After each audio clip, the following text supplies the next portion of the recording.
പ്രധാനമന്ത്രി മടങ്ങിയെത്തുകയാണ്. ഉന്നത വൃത്തങ്ങളിലുള്ളവർ, പ്രത്യേകിച്ച് ആഭ്യന്തരമന്ത്രി അടക്കമുള്ളവർ ജമ്മുവിലുണ്ട്. മറ്റ് ഏതൊക്കെ തരത്തിലാണ് തുടർ നടപടികൾ, പ്രത്യേകിച്ച് ഈ ക്രൂരകൃത്യത്തിന് പിന്നിലുള്ളവരെ വെറുതെ വിടില്ല എന്ന പ്രഖ്യാപനം പ്രധാനമന്ത്രി നടത്തുകയും ചെയ്തിട്ടുണ്ട്. അമിത്ഷായുടെ ഭാഗത്തു നിന്നും അത്തരത്തിലൊരു പ്രതികരണം വന്നിട്ടുണ്ട്. ഈ തെരച്ചിലടക്കം അവിടുത്തെ സുരക്ഷാ പരിശോധനകൾ എങ്ങനെയാണ് നടക്കുന്നത് സംബന്ധിച്ച പുതിയ അപ്ഡേറ്റ്സ് ലഭിക്കുന്നുണ്ടോ? NIA യുടെ അന്വേഷണത്തെക്കുറിച്ചുകൂടി.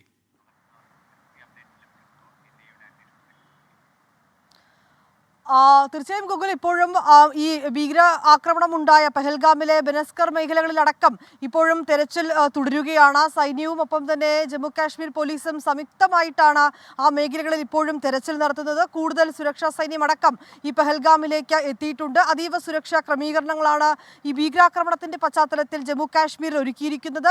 വിവിധ ഇടങ്ങളിൽ ഈ രാത്രികാലങ്ങളിലൊക്കെ പുറത്തേക്ക് പോകുന്ന, നിരത്തിലേക്ക് ഇറങ്ങുന്ന വാഹനങ്ങളടക്കം കൃത്യമായി സുരക്ഷാ സൈന്യം പരിശോധിക്കുന്നുണ്ട്.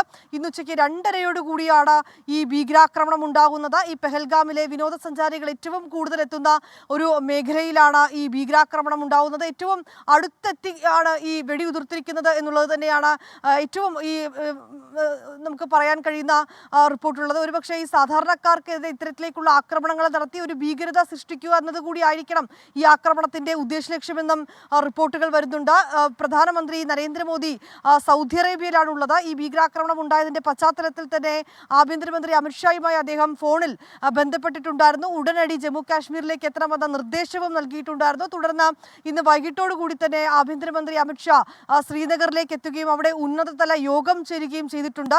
ആ ഉന്നതതല യോഗത്തിലാണ് ഗൂഗിൾ നേരത്തെ സൂചിപ്പിച്ചതുപോലെ ഈ സുരക്ഷാ ക്രമീകരണങ്ങളടക്കം കൂടുതൽ ശക്തമാക്കി മുന്നോട്ട് കൊണ്ടുപോകുന്നതിനടക്കമുള്ള നടപടിക്രമങ്ങളും അത്തരത്തിലേക്കുള്ള തീരുമാനങ്ങളും ഒക്കെ ആ യോഗത്തിൽ സ്വീകരിച്ചിട്ടുണ്ടായിരുന്നു. ജമ്മു കാശ്മീർ മുഖ്യമന്ത്രി ഒമർ അബ്ദുള്ള അടക്കം ആ യോഗത്തിൽ പങ്കെടുത്തിട്ടുണ്ടായിരുന്നു. കൂടുതൽ സുരക്ഷാ സൈന്യത്തെ അടക്കം ജമ്മു കാശ്മീരിൽ എത്തിച്ചുകൊണ്ട് ഈ ഭീകരതയ്ക്കെതിരെ ശക്തമായ തിരിച്ചടി നൽകാൻ തന്നെയാണ് ഇന്ത്യ ആലോചിക്കുന്നത്. അതുമായി ബന്ധപ്പെട്ടുകൊണ്ടുള്ള നടപടിക്രമങ്ങൾ ജമ്മു കാശ്മീരിൽ പുരോഗമിക്കുകയാണ്. കേന്ദ്ര ആഭ്യന്തരമന്ത്രി അമിത്ഷാ ഇപ്പോഴും ജമ്മു കാശ്മീരിൽ തന്നെ, ശ്രീനഗറിൽ തന്നെ അദ്ദേഹം തുടരുകയാണ്. ഇതിനോടകം തന്നെ പ്രധാനമന്ത്രിയും ഇന്ന് രാത്രിയോടുകൂടി ഒരുപക്ഷെ സൗദിയിൽ നിന്ന് ഇന്ത്യയിലേക്ക് മടങ്ങിയെത്തും. രാത്രിയോ ഇന്ന് നാളെ പുലർച്ചെയോ അദ്ദേഹം ഇന്ത്യയിലേക്ക് തിരിച്ചെത്തുമെന്നാണ് നമുക്ക് അറിയാൻ കഴിയുന്നത്. അദ്ദേഹത്തിന്റെ 2 ദിവസത്തെ സന്ദർശന പരിപാടികളാണ് സൗദി അറേബ്യയിൽ ഏർപ്പെടുത്തിയിട്ടുണ്ടായിരുന്നത്. ആ പരിപാടികളൊക്കെ തന്നെ വെട്ടിച്ചുരുക്കിയിരിക്കുകയാണ്. ഇന്ന് രാത്രി സൗദി അറേബ്യ ആതിഥ്യം വഹിക്കുന്ന ഔദ്യോഗിക അത്താഴ വിരുന്നടക്കമുണ്ട്. പക്ഷേ അത്തരം അത്താഴ വിരുന്ന് ഉൾപ്പെടെയുള്ള വിവിധ പരിപാടികളിൽ നിന്ന് അദ്ദേഹം വിട്ടുനിന്നു. ഒപ്പം അദ്ദേഹം ഈ ആഭ്യന്തരമന്ത്രിയും ഒക്കെയായി ഫോണിൽ സംസാരിക്കുന്നുണ്ട്. ഉന്നത ഉദ്യോഗസ്ഥരുമായി, പ്രധാനമന്ത്രിക്കൊപ്പമുള്ള ഉദ്യോഗസ്ഥരൊക്കെ തന്നെ സ്ഥിതിഗതികൾ നിരീക്ഷിക്കുന്നുണ്ട്. പ്രധാനമന്ത്രി എത്തിയതിനു ശേഷം ഒരു ഉന്നതതല യോഗം അദ്ദേഹത്തിന്റെ നേതൃത്വത്തിൽ ചേരുമെന്ന് തന്നെയാണ് മനസ്സിലാക്കുന്നത്. ഒരുപക്ഷെ ആവശ്യമെങ്കിൽ ഈ ജമ്മു കാശ്മീരിൽ അടക്കമുള്ള സന്ദർശനം ഉൾപ്പെടെയുള്ള കാര്യങ്ങളിലും തീരുമാനമുണ്ടാവും. വലിയ സുരക്ഷാ ക്രമീകരണങ്ങൾ കൂടി ഈ വിവിധ മേഖലകളിൽ, ജമ്മു കാശ്മീരിലെ വിവിധ മേഖലകളിൽ ഏർപ്പെടുത്തിയിട്ടുണ്ട്. ഇപ്പോഴും ഈ രാത്രിയും സൈന്യത്തിന്റെ തിരച്ചിൽ ആ മേഖലയിൽ തുടരുന്നുവെന്നാണ് നമുക്ക് അറിയാൻ കഴിയുന്നത്. ഇന്ന് ഉച്ചയ്ക്ക് 2:30യോടുകൂടിയാണ് ഈ ഭീകരാക്രമണം ഉണ്ടാവുന്നത്. ഈ ഏപ്രിൽ മെയ് മാസങ്ങളിലൊക്കെ വിനോദസഞ്ചാരികൾ അടക്കം എത്തുന്ന മേഖലയാണ്. ഈ അടുത്തിടെ